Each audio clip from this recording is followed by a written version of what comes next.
Good evening. Jackson Hole Ski and Snowboard Club is proud to present a talk on standardized testing with Sara Berard of Compass Education Group. Good evening, crew. I am very excited to see that you joined us for this very special evening. If you don't, I think most of you know me already, but those of you that don't, I'm Laura Paul. I'm the Student Athlete Success Director at Jackson Hole Ski and Snowboard Club. And part of my role is bringing experts in their fields for your benefit and learning to help your student athletes succeed um, wherever they are in school. So in this case, this evening's talk is on standardized testing, and that will cover SAT, ACT, and a little bit of information on APs. We have a very special guest. I'm so excited she's joining us tonight. We have Sara Berard from Compass Group, or Compass Prep Education, and she has been in the test prep field for nearly 2 decades. So she has a ton of background, a ton of expertise. She holds a senior role at Compass and has done lots of presentations, and we are really honored to have her. And I'm so excited that all of us get to learn from her this evening. So I'm going to turn it over to you, Sara. Awesome. Well, thank you so much, Laura. That was lovely. And welcome, everyone. And perhaps welcome to people who might watch the recorded version of this chat. As Laura said, I've been with Compass specifically for close to 2 decades now. And my test prep experience actually goes back going on 30 years. When I was a sophomore in college, I taught for the Princeton Review, doing SAT classroom tutoring. Through the years, I've worked in an advising role as well as a tutor, and now as a senior director, working directly with families and students, making decisions about whether or not to test at all. If they are going to test, meaning take a standardized SAT or ACT, when to prep, how much prep they need, all those consultative questions surrounding standardized tests specifically is what we are experts in at Compass. We're not college counselors. We work in tandem with counselors. So I'm going to focus on how tests are used in the admissions process tonight. We're going to get into some of the details on the difference between the tests, and also go over some of the offerings that Compass has for your students. I will ask you to please hold any questions. You're welcome to put them in the chat or wait and ask live toward the end. I'm going to try to keep this portion to about 40 minutes so I don't take up your entire evening, and we do have some time for questions, but it's a lot of info. So I'm going to just go ahead and jump in. Before I get into the material specifically, I encourage everyone, especially if you have to jump off, you have something this evening, take a look at our website, which is compassprep.com/guide. And that's where you can see the downloadable PDF of our newest guide to college admission testing. It's got everything you can think of that you might need, including a list of over 400 colleges, what the policies are at those 400 colleges as far as requiring or encouraging tests. You're going to see average test scores that are needed at over 400 schools, calendars for when the 2025 AP exams are, when the spring SATs and ACTs are. So even more information than I am able to get to this evening is found in the Compass Guide, and we update that on a weekly basis. The newest one just came out for 24-25. So please check that out. And then what I'm going to cover tonight are the following. So again, how tests are used in the admissions process, what the test optional landscape looks like, which by the way, is changing on a daily basis. Some of the schools recently announced that they're going back to requiring, all happen at the end of the summer. And we expect there may be some more announcements coming up this fall that will affect class of 2026 and younger. We'll talk about the tests as they compare to one another, again, when to do the testing and what possible preparation with Compass or another firm would look like for your student. So first, I want to start by saying, even though this presentation is on standardized testing, there may be a number of students for whom testing is not going to be part of their process. We still have 95% of colleges and universities in the US that have either a test-free, meaning they will not look at test scores at all. The big ones right now in the US are the University of California system, where they will not take test scores as part of the application process. But most schools are optional where scores can be helpful. But I wanted to show this graphic first to point out what is most important in admissions. And you can see the top grades in all courses, the strength of the curriculum, all of that, your student's GPA is arguably still the most important piece of the application. You'll also see that about 2/3 of the way down, you'll see admission test scores. And the difference between what this survey said, these are the National Association of College Admissions Counselors. And in 2019, pre-COVID, it was about 84-85% of counselors said that yes, SAT and ACT scores are of considerable importance to your student's application. Well, in 2023, you see that it's now about 30% of counselors giving that same answer. By the end of 2024, though, which is coming up soon, I imagine that that 30% will shoot up to more like 55 to 60. This is based on my conversations with counselors, with parents, and of course, looking at the new updated policies at some of the more competitive schools. But in general terms, if you are a student who just really is not a strong test taker, it would be more effort than the potential outcome.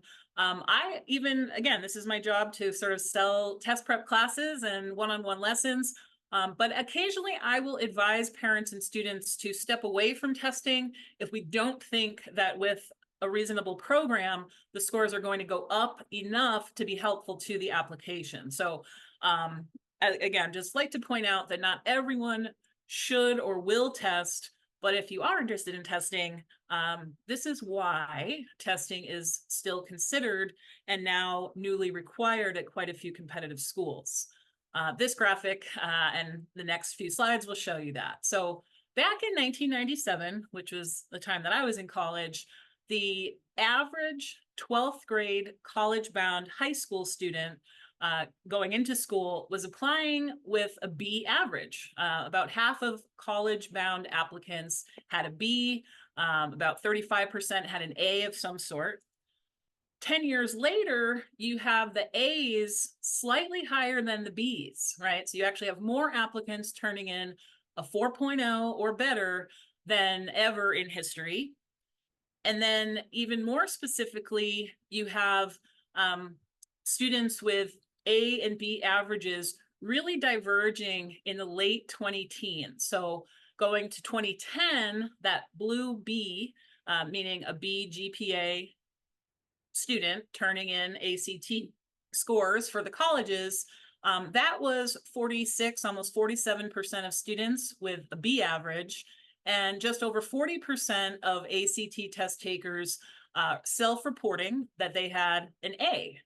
Well, cut to 2021, and now you see grade inflation taking place. You've got 55% of college-bound seniors in 2021 saying that they have an A, 55% up from 40%, and then you see those Bs sinking. The Cs have gone up and down and around the same range, but you really see that grade inflation with As, whereas something like an ACT bell curve, we don't have the graphic here for SAT, I kind of switch back and forth, but you'll see that the bell curve for the SAT looks just like the ACT, and you're seeing consistency across class years over the past 10 to 15 years. You'll see some little outliers, but in general terms, colleges can rely on standardized test scores with a more equal distribution than something like the A's and B's, which have really changed over the past 10 to 15 years.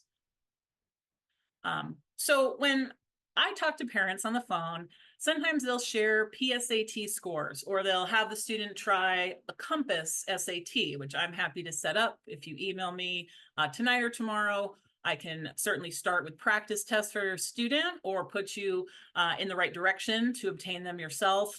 But I often get the question, what is a good test score? And really, there isn't a black and white answer to that. The answer really is it depends on the college you're talking about. So this is just a little cross section. You can see school like Boston University that accepts about 14% of applicants. They're looking for SAT scores around a 1400 and an ACT score, preferably in the 31 to 33 range.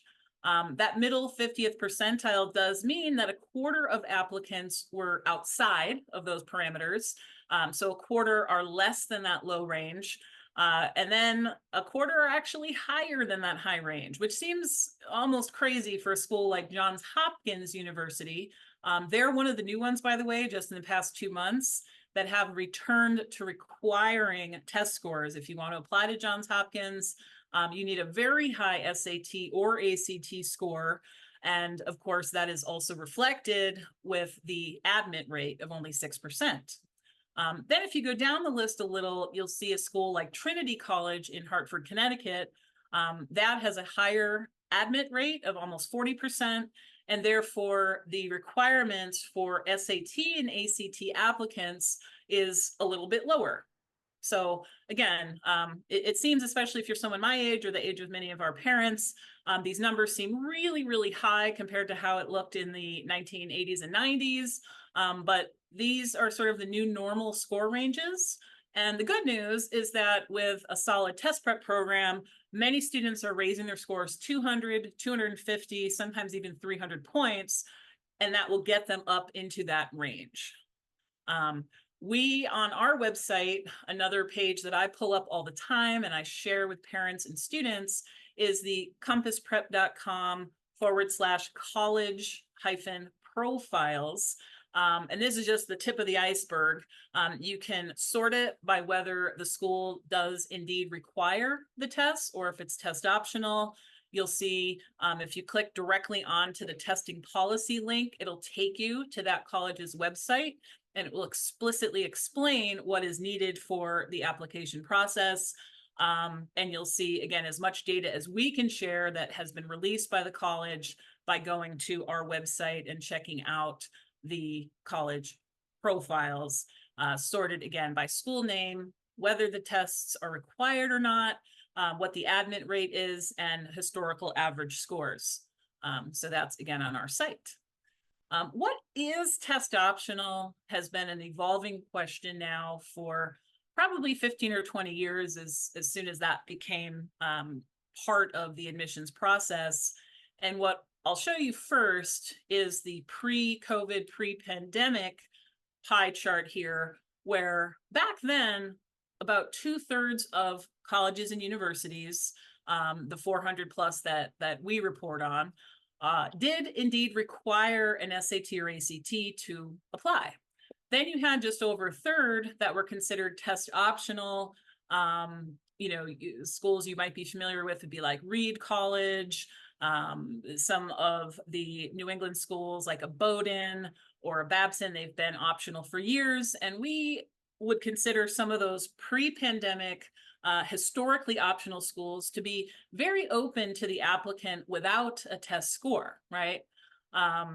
Then there's also test flexible, which is a tiny percentage, but that might mean they will take an alternate type of test like an IB or an AP test in lieu of an SAT.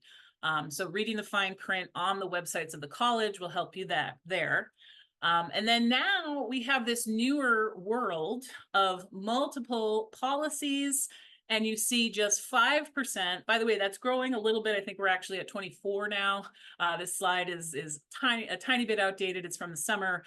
But what you're seeing is of our 416 nationally ranked schools, 21 are back at it saying yes, to apply to Harvard, to apply to Yale, to apply to Johns Hopkins, to apply to Stanford, to apply to Brown, you need a test score. Then you have over 30% that are saying that they are test optional, but it's temporary. So they could change their minds tomorrow. Then you have this permanent. Now, what's interesting is that there have been some schools that said they were permanent, and now they've moved back to the temporary or required. So those numbers are in flux.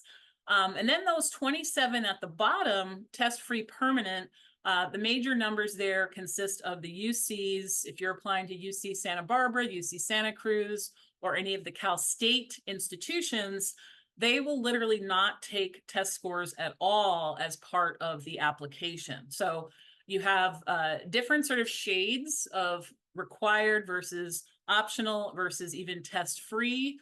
And again, our website, compassprep.com/college profiles, is a searchable, really wonderful resource for students who are looking into whether or not they need to take the test.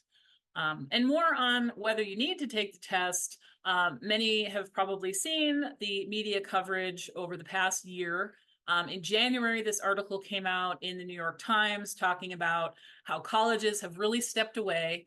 Again, back in January 2024, there was only 6 or 7 schools that required tests. Now, again, it's in the 20s. So some of this stuff has really evolved just over the past 6 to 9 months.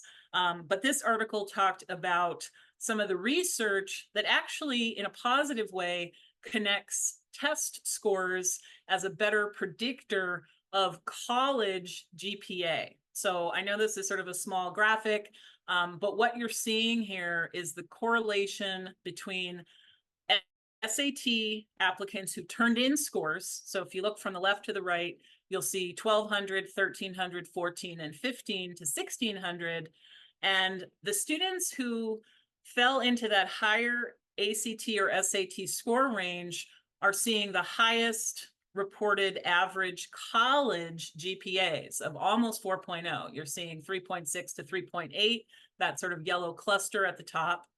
And then you'll see the other part of the graphic shows high school GPA between a 3.2 and a 4.0. And the 4.0 students are faring well. They're getting 3.4, 3.6, but you don't see that higher concentration of almost 3.8 out of 4.0 college GPA just with GPA alone. And then the most telling piece, I think, on this graphic is where it says missing test scores. You'll see that little yellow dot.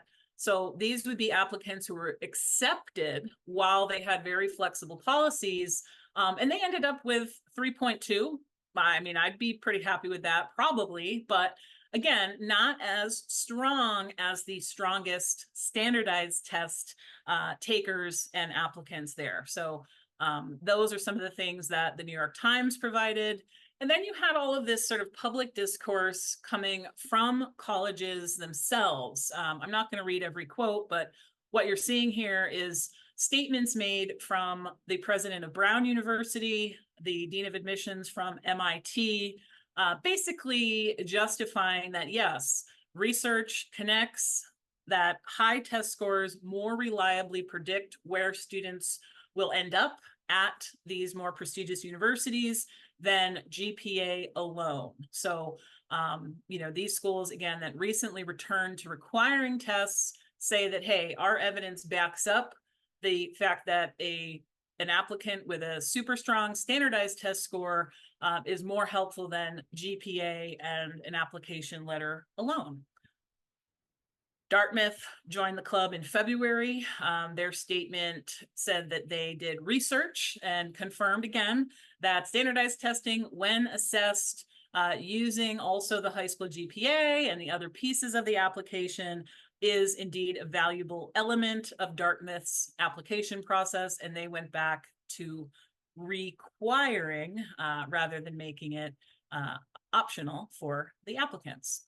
Same thing with Harvard. They were claiming to be optional for 1 more year, and then they turned around and said, actually, you know what? We do want tests starting this coming fall, which affected our students who are seniors and definitely will affect the current juniors and younger. And we wrote a thoughtful blog post on it. Art Sawyer is a Harvard grad, top of his class, 1982. He's also the founder of Compass, who runs our curriculum development team. And his opinion is that it's not counterintuitive that Harvard changed the policy. They want to keep up with schools like Yale and other strong institutions that have gone back to requiring. All right, so With all that in mind, if you are leaning or your student is leaning toward taking a test, I'm going to go through some guidance for the difference between the tests, what to choose, how to look at the data. This, of course, is just a silly cartoon from the New Yorker. And I've heard it all. This one says, we were originally thinking SAT, but then Noah's admissions advisor told us left-handed students born on Tuesdays do better on the ACT. Of course, that's all nonsense. I try really hard not to sort of profile our students. We want to look at practice test scores. I'll say it now and I'll say it again. We can talk about the difference between the tests. I'm going to show you some of the graphics about the tests, but really, I promise you, a PSAT score would substitute for a practice SAT. So you could wait until November to make some decisions about spring. Compass can provide a complimentary ACT, or you can find one through the ACT website. But my quick advice is just have your student consider taking both versions of a practice SAT and an ACT to make the most informed decision. So some of the parents, if you have your first child going through this, wanted to explain what the current tests look like, because they have definitely gone through some changes. Most recently, the SAT went from a paper-based 3-hour and 5-minute exam with static sections, meaning everyone in the room got the same booklet. There was 2 verbal sections and 2 math sections that, again, had equal levels of difficulty, and it was the same test for everyone in the room. Well, as of this past March 2024, we now have a 2-hour, 14-minute digital adaptive SAT.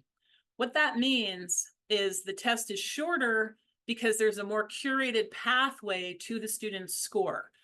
This has been used in GRE type tests, graduation, post-grad testing for a while. It is new to the high schooler. So what it looks like is you have a verbal section 1, and depending on your performance as a test taker, you will then get bumped to an easier section 2, 2A, or if you get enough questions correct in the first section, you are going to be looking at more challenging questions in what they call the second section or second module.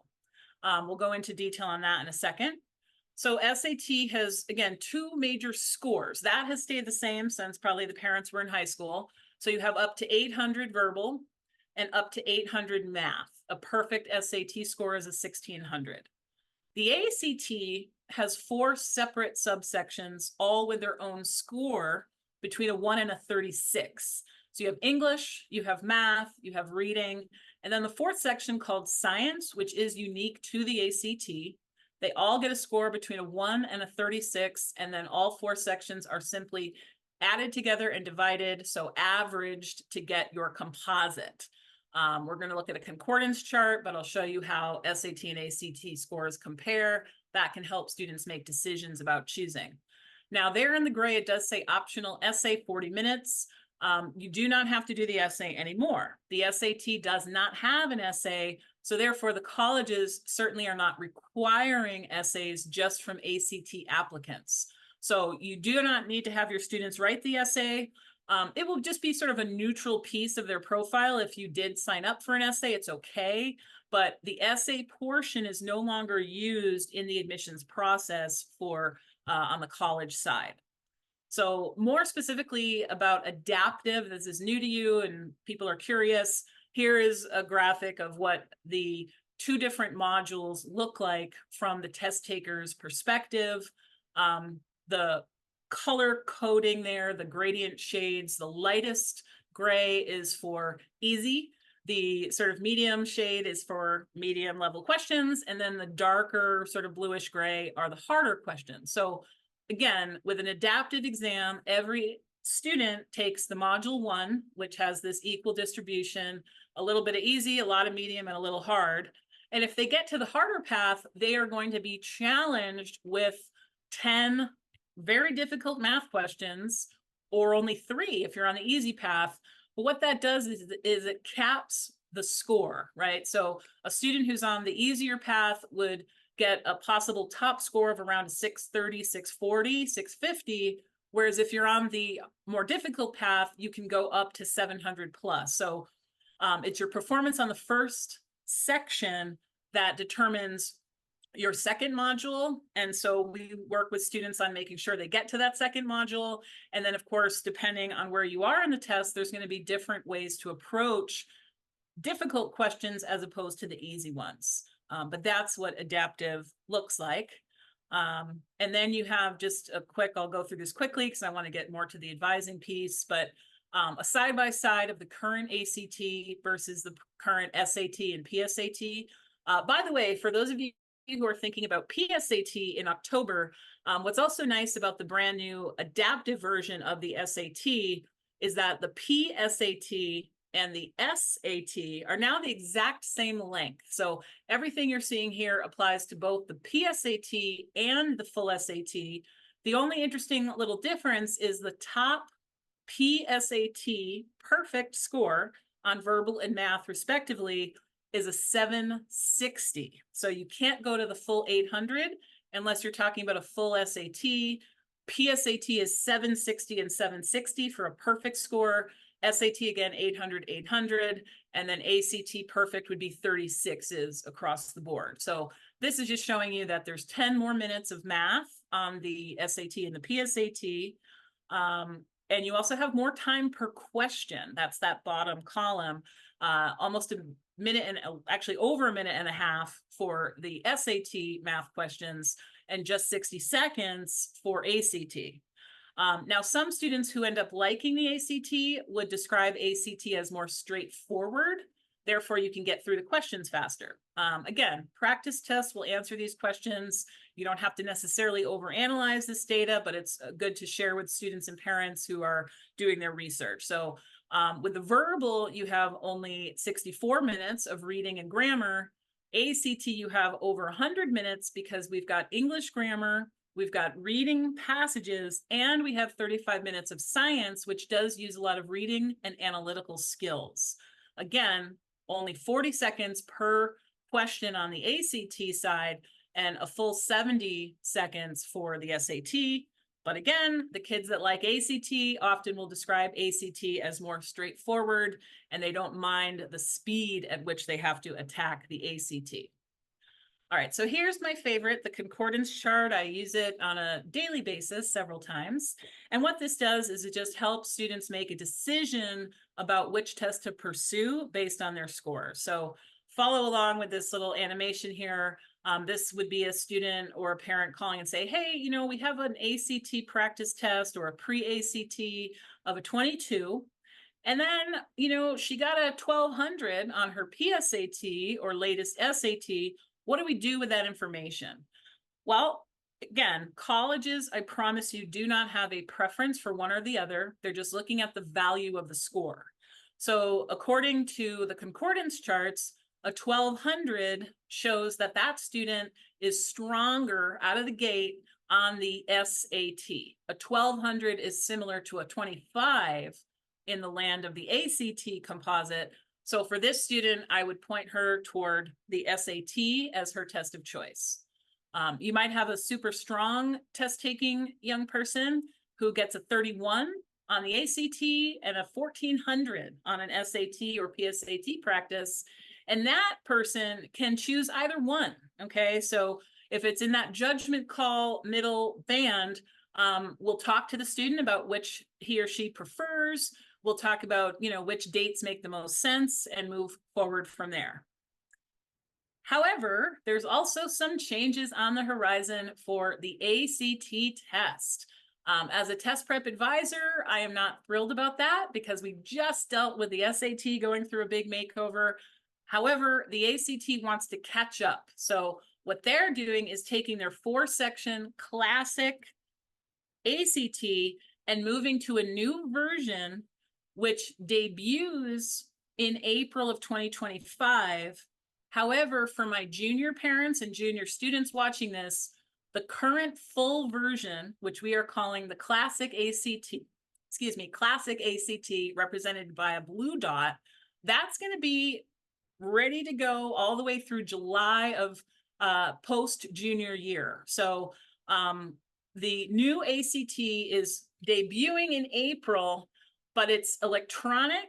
And what is happening specifically to the ACT is they're making science an optional add-on. So they're going to take the English, math, and reading, bundle those together, and we'll give a composite score, just like it is now with 4 sections averaged. And then science is going to sit as a standalone test score. Now, the reason why I don't love this is because we don't have new practice tests yet. They have not yet been released by ACT, showing us the brand new format.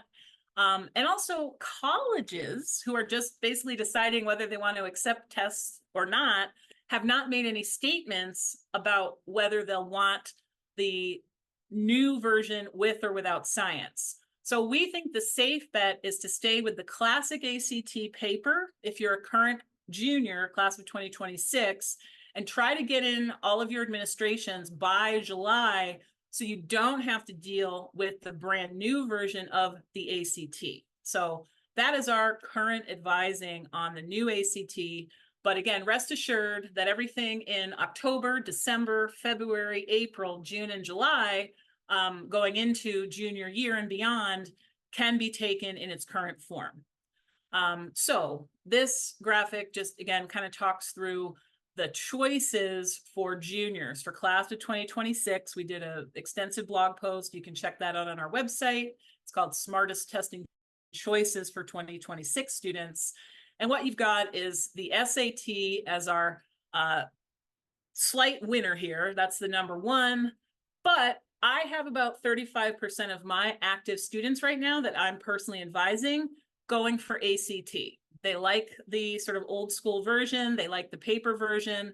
They like that all 4 sections are counted equally, and they're just better at ACT. So ACT is not, oh, sorry, my lamp just went out. ACT is a test that is still considered just as viable as SAT. It's just that if you're on the fence with the new ACT changes, Compass is helping students lean a little bit SAT. But if your school is giving an ACT, if you're more familiar with ACT, we can help you pursue that test. So that's the State of the Union there. And now we have timelines, because a lot of people will say, oh my goodness, am I late? Is it too early to prep? What do we do? My student is a 4-sport athlete, or we travel for winter sports, that kind of thing. So I want to assure you that not everybody has to adhere to the same schedule. So this timeline here shows the 3 most popular. Right in the middle is traditional. So what that means is that there's plenty of time for juniors to assess which tests they should take, and perhaps start their prep in the later fall for February, March, or April. So spring of 11th grade is the most popular first target. But on the left, the blue, the early, describes the needs of some of my clients. It could be a student who's just out of the gate, quite a strong test taker, usually above a 25, above a 1200 baseline on SAT and ACT. Some of my students have started their prep already, or started in the summer, because they wanted to take the first possible test. They wanted to possibly prep for the PSAT 11th grade year, which is when students can be recognized as National Merit Scholars. Don't have time for that right now, but it's the top performers across each state who get their PSAT scores, and it is only for 11th grade PSAT. Recruited athletes sometimes need to start talking to coaches in the late fall or the winter. So we would be on that earlier trajectory, looking at taking a first real official SAT or ACT as soon as October, November, or December. So there's still time to aim for November, December, depending on where your scores are. But again, most kids wait and start their prep usually in November or December and look at the spring. And then you have students who maybe just need some catch up. They need to do well with their grades. Maybe they're taking Algebra 2 as an 11th grader, so they actually need to learn a little bit more content curriculum before diving into prep. So that's the later timeline. It doesn't always have to dovetail with a lower starting score, but often that's part of it, where they develop their skills a little bit later. And they might take an ACT or SAT in the junior year, but their real sort of peak score would be later in the August, September, October window. So again, it's not just one timeline, but what I will say, if there's any parents of much younger students, you don't need to worry about any of this, I promise you, until at the very earliest summer going into 11th grade. You don't want to start with any traditional test prep while the student is still in the 9th or 10th grade, especially given all this news with new versions of the tests, right? You don't want to spin your wheels looking at old versions that might not be relevant when your student is in the 11th grade and actually taking an official test. So again, talking with someone like me, I'm going to leave my email at the end of this. I can help you with some decision making, but these are the possible timelines for the actual test prep.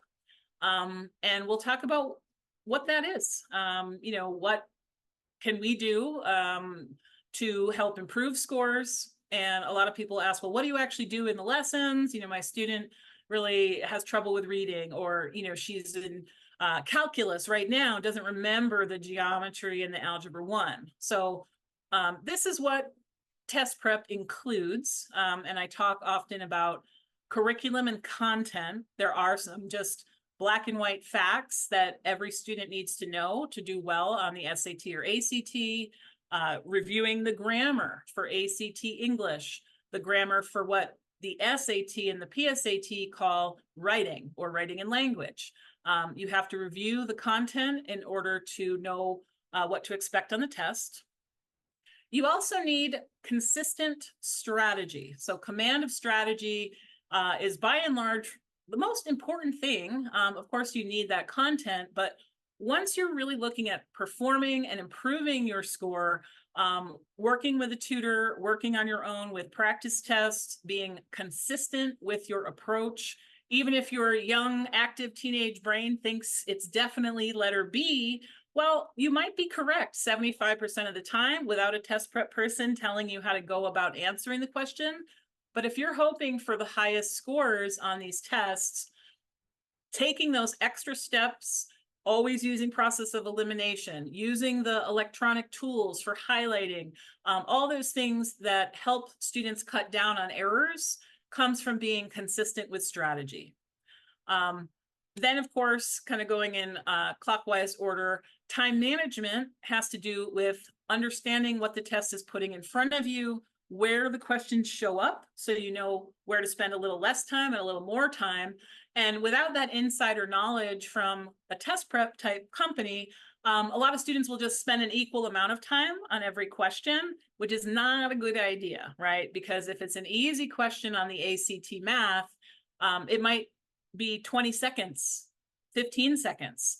But toward the end of the ACT math, when those questions are more complex, you might need more than the 1 minute average time per question. So understanding when to use your time and when to move more quickly is also part of a good test prep program. And then finally, and harder to teach, but emotional control.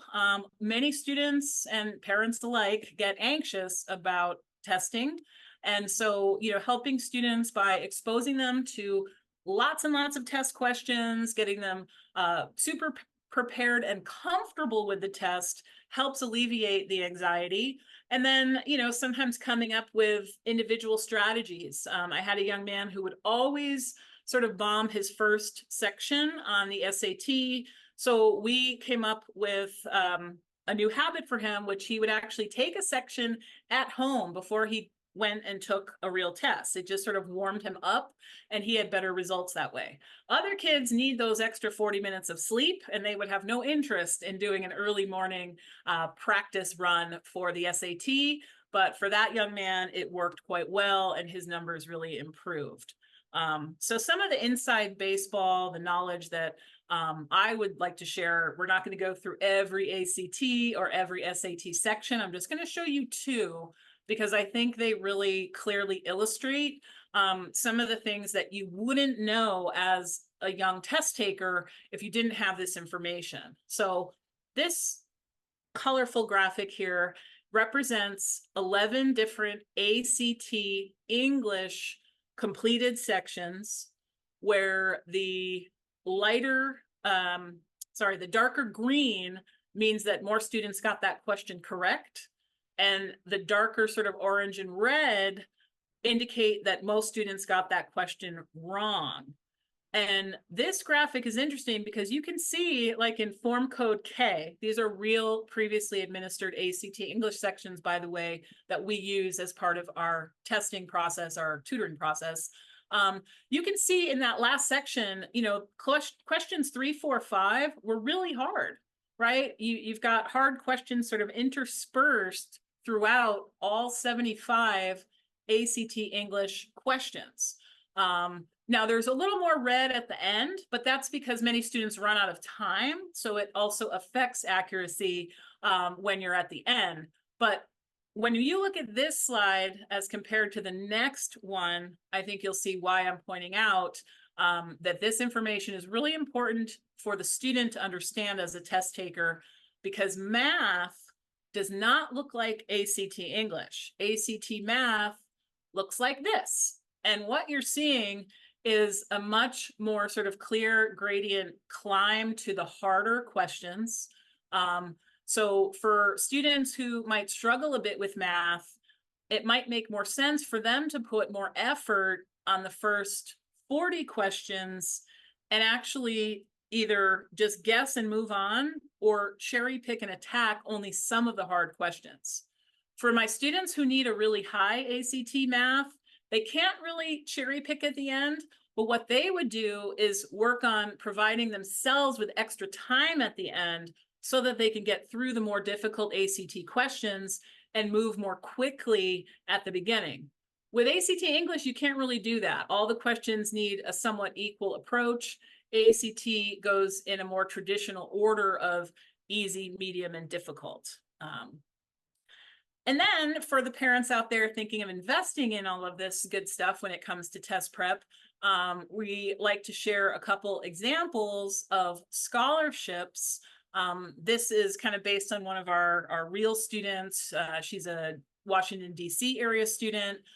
In the 10th grade, her original PSAT was just a 1080, but getting through the 10th grade and finishing Algebra 2 brought her up to over 1200 on a pre-Compass lesson baseline test. And she ended up getting her scores up over 230 points to a 1450. And that qualified her for some very specific scholarships that correlate to test scores. Now, sometimes it's AP scores. It's not always SAT, ACT, but the big ones usually are based on SAT or ACT equivalent scores. And this particular scholarship would give students $5,000 per semester if they had at least a 1240 or an ACT of a 26. This next one is a much larger full scholarship at a school called Santa Clara University in California, and with a 1400 plus and some other wonderful things. I'm sure this applicant also had a great GPA, had recommendation letters. But long story short, part of the eligibility for a full tuition scholarship was getting an SAT of north of 1400. And if you were an ACT student, over 30. So again, investment, a few $1,000s sometimes in test prep or doing it on your own can really translate to some monetary rewards and scholarships that you wouldn't have gotten had you not improved and worked on your standardized test score. So what do we do at Compass?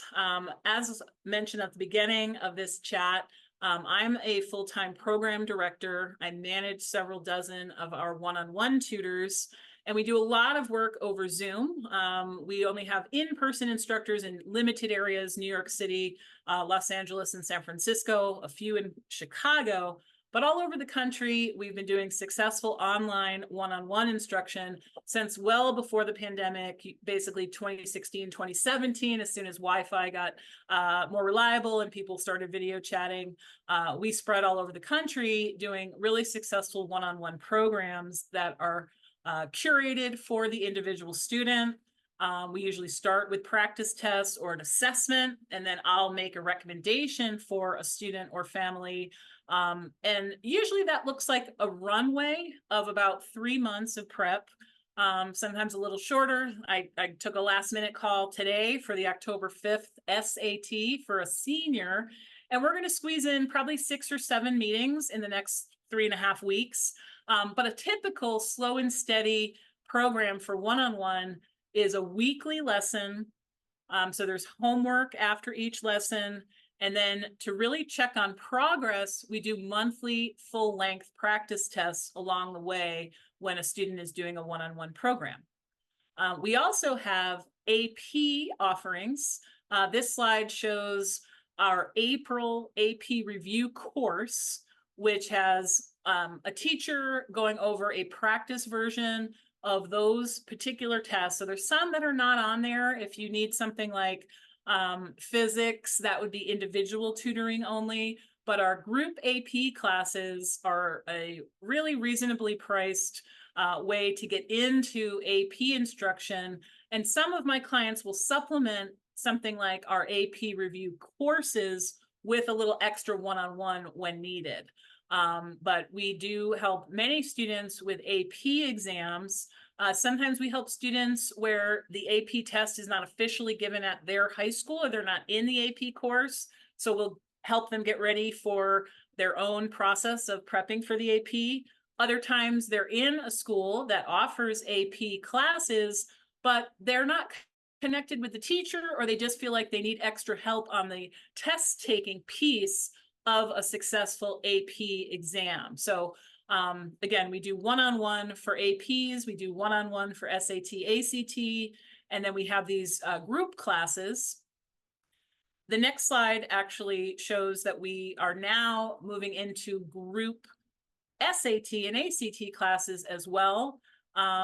The average investment for one-on-one tends to be in the $2,500 to $4,500 range for true one-on-one prep with Compass.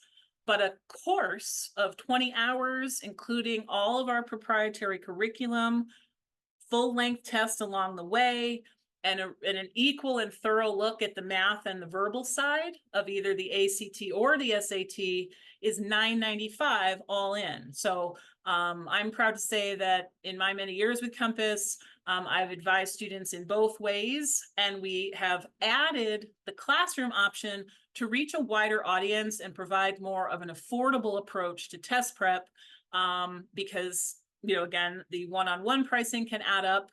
We also have some students who like a class as a first step, maybe to the December or the February ACT. And then when they're done with the class and they see a certain amount of improvement, they would come back to someone like me for advice on adding one-on-one. So ending with just a description of our offerings, I'd love to open up to questions. I know it's getting closer to 8 p.m., but I'll leave this slide up with my personal email is just sarah@compassprep.com. You can also just go on our website and fill out a contact form. I have 10 colleagues in varying offices who can help clients in your area. And we would love to help even with just basic questions or requests for something like a practice test or more information. We'd be happy to help, and you can also contact me directly